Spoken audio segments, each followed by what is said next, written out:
But patriotism has never been about pretending our nation is without flaws. Patriotism is every act of righteous dissent. Therein lies the work of America. The striving, the bettering, the reaching towards perfection. 建国250年を迎えたアメリカ。ニューヨーク市長は記念演説で、この国を単に偉大さを誇るものではなく、独立宣言という未完の理想へ向け、人々が日々尽力する場所だと定義しました。既存の排他主義とは全く異なる新たな国家の視点に迫ります。Season after season, year after year, the tides have come in and out of New York Harbor. Long before the name New York had ever been spoken, Lenape dugouts crossed these currents. It was on these waters that tall masts crested the horizon, captained by explorers like Verrazano and Hudson, after whom we've named our bridges and rivers. And ever since, ships full of travelers weary from long journeys have passed through the Narrows, the winds of the Atlantic at their backs. When those passengers lifted their heads to glimpse what lies just beyond the waves, what did they see? They saw land, lush and teeming with life. They saw men waiting at the docks to take them into bondage. They saw tenements rife with squalor. They saw industry rumbling with activity, steam and smoke rising, a city on the move. They saw a towering monument to freedom, her torch glowing worldwide welcome. They saw New York City. They saw America.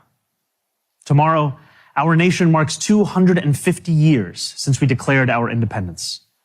250 years of a grand experiment in self-governance, an experiment so audacious that some in 1776 doubted it would last more than a few years, let alone a quarter of a millennium. From Lexington to Los Angeles, Selma to Seneca Falls, Morrisania to Midwood, Americans will come together for a day, just as we do each year. Families will gather around the grill. Fireworks will fill the night sky. This will be no ordinary day of celebration. 250 years presents a rare opportunity for more than 340 million people to turn together, both towards one another and towards ourselves, to take measure of who we are as a nation. When we look at America, what do we see? Here at City Hall, as I sit behind George Washington's desk, alongside new Americans who came to this country, I cannot see all of America. But like so many who came before, I can see New York City. The city I see today looks very different than the one that greeted George Washington. In July of 1776, our city simmered under the yoke of oppression. The British had imposed a colonial rule so repressive that 250 years ago, 80 miles south, a small group of newspaper editors, farmers, and soldiers signed their names on a document declaring truths that feel self-evident now, but were revolutionary then, establishing the ideals our nation still strives to fulfill. The British did not take it well. War broke out, and that August, as the largest battle of the Revolutionary War unfolded in Brooklyn, batteries on Governor's Island took aim at British ships anchored just offshore. We were outgunned, we were outmanned, and we were soundly defeated. After only a few months, it appeared our fledgling attempt at democracy was on the precipice of collapse. But that night, with the moon overhead, thousands of our soldiers silently climbed into ferries and flat-bottom boats and escaped to Manhattan. The Continental Army survived to fight another day. Independence may have been declared in Philadelphia, but it was rescued in New York City. George Washington was the last to leave Brooklyn. As he waited at the river's edge, the sun beginning its rise, he would have looked out over New York City's waters and seen what so many have seen in the 250 years since, an opportunity to begin anew. Those opportunities, like everything in New York City, are not given. They are won. In 1838, 11 years after New York outlawed slavery, a recently emancipated black man by the name of James Weeks sought to begin anew as well, and to help hundreds of others do the same. He bought property in Brooklyn, won himself the right to vote, and sold lots to others newly freed. When they landed in New York Harbor, they knew they had something waiting for them that they had never had before, a home. Weeksville still stands today, a living, breathing testament to what we know America to be, a place each of us has the power to make. The harbor was busy those years as ships poured in from around the world, Hundreds of thousands of Irish immigrants arrived with stomachs aching from a famine manufactured by imperial cruelty.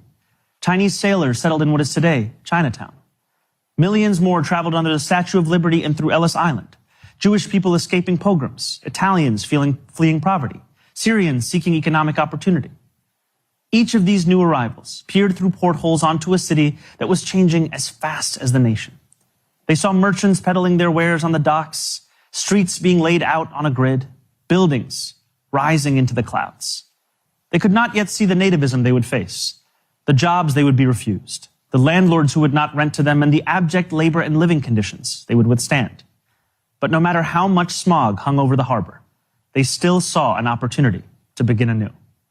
Over the years that followed, despite laws enacted by the federal government to bar their entry, despite sweatshop fires that killed hundreds of women, despite riots aimed at their very existence, immigrants made homes here in New York City, and they helped to make New York City. That legacy of every generation of Americans insisting that the right to life, liberty, and the pursuit of happiness extends to them too, is no relic of the past. It carried millions of Black Americans north during the Great Migration. It drew hundreds of thousands of Puerto Ricans to New York City after the Second World War. It invited countless others from the West Indies and South Asia and West Africa and across the world. And it is what brought my family to this city when I was 7 years old. My family did not arrive by boat, although we saw the Statue of Liberty from the window of the plane. Even from the air, we could make out the promise of America, the promise of the beautiful patriotic work of rendering America, year after year, a little more faithful to its founding ideals. There is a term so often used to describe our nation and those who have shaped it: American exceptionalism. American exceptionalism, the conventional wisdom tells us, makes our freedom a little more free, is how we dug the Erie Canal and irrigated the West, is why children in faraway lands grow up dreaming of one day moving here. And yet the irony is that the story of America has so often been written by those who were told by others with power and influence and wealth that they were anything but exceptional. For generation after generation, we have been told that when the world has sent its people to our shores, it has not sent its best. It sent Puritans and Sikhs and Quakers and Muslims and Jewish people who were banished for praying the wrong way, worshiping the wrong gods, angering the wrong people. It sent peasants and serfs from slums and shtetls who were treated as less because they hardly owned clothes, let alone land. It sent immigrants from whom power was something someone else had. We are told that America is exceptional because we are richer, stronger, more powerful than everyone else. The truth, my friends, is that America is exceptional because here, nothing is fixed into place. The frontier may be closed, we may have walked on the moon, but the work of fulfilling the values first enshrined in the Declaration of Independence, that work endures, and it belongs to us all. It belongs too to our newest Americans, those standing here with me today, all of whom were recently naturalized. Nearly a decade ago, I too felt what you feel, the joy of no longer being just a New Yorker, but an American too. You each hold a special power, the power to determine what America means. The powerful have always known their answer. America, in their view, is an arena of supremacy, where only a select few are allowed freedom, where not all are created equal. America, if you ask them, becomes less the more people it welcomes. America, they will tell you, belongs only to those with the right accent or the right shade of skin. The rest of us, they insist, should be grateful for merely being allowed to visit. How small they are, how weak, how unoriginal. At every moment in our past, those who led through exclusion and isolation have tried to win power and enrich themselves by turning us against one another. Division is the oldest trick in politics and the cheapest. But time and again, including 250 years ago, those forces of division have been vanquished by the forces of progress. As Thomas Paine once wrote, "This new world hath been the asylum for the persecuted lovers of civil and religious liberty. Hither have they fled." And yet today, too many of our leaders do not believe in a vision of this nation as an asylum for the persecuted, but rather as one that persecutes those seeking asylum. As we mark 250 years, what do we see? We see a city of contradictions within a nation of contradictions. We see the wealthiest country in the history of the world, one where children go to sleep hungry while the world's first trillionaire hungers for more. We see monopolies that dominate every industry and oligarchs who buy elections. We see masked agents terrorizing our streets, eating food cooked by our undocumented neighbors before spiriting them away in unmarked vans. We see a nation whose immense wealth has been built by those with calloused, dirt-streaked hands, those who toil on factory floors and chisel into stone. And we see a nation that has allowed so much of that wealth to be held instead in the soft hands of a precious few. Yes, we see America in a health insurance industry that exploits the sick, but that is not all we see when we look for America. We see it too in the nurse who works a double shift and then stops on her way home to check on an ailing neighbor. Yes, we see America in corporate landlords for whom negligence is a business model. We see it too in the father who tucks his children into bed beneath a ceiling stained with leaks, who wakes before dawn to go to work and still believes his country can do better by his family. Yes, we see America when we spend our tax dollars on bombs and bailouts, when we sell our elections to the highest bidder. Yet we see it just as clearly in every American who still believes this country belongs to we, the people. We see America each time neighbors link arms with neighbors, without asking how long they have lived here or what papers they have, as ICE invades our neighborhoods. We see America each time those young and old stand in the beating rain or the stifling heat to cast their ballots. We see America each time working people demand more, not just for themselves, but for their fellow Americans. There are some who respond to those who ask for more from America with a simple refrain. Love it or leave it, they say. But patriotism has never been about pretending our nation is without flaws. Patriotism is every act of righteous dissent. It is every march led under the heavy sun. It is every protest held a decade before its time. It is precisely because we love this nation that we will not leave it. After all, who loves America more than those who have sacrificed so much to make it free? Today, I think not only of the 4th of July, I think too of the 9th of July. 5 days after the Declaration of Independence was signed, it arrived here in our New York City. Redcoats had disembarked on Staten Island. More than 100 British ships loomed just offshore. Across this city, the Continental Army prepared for an invasion.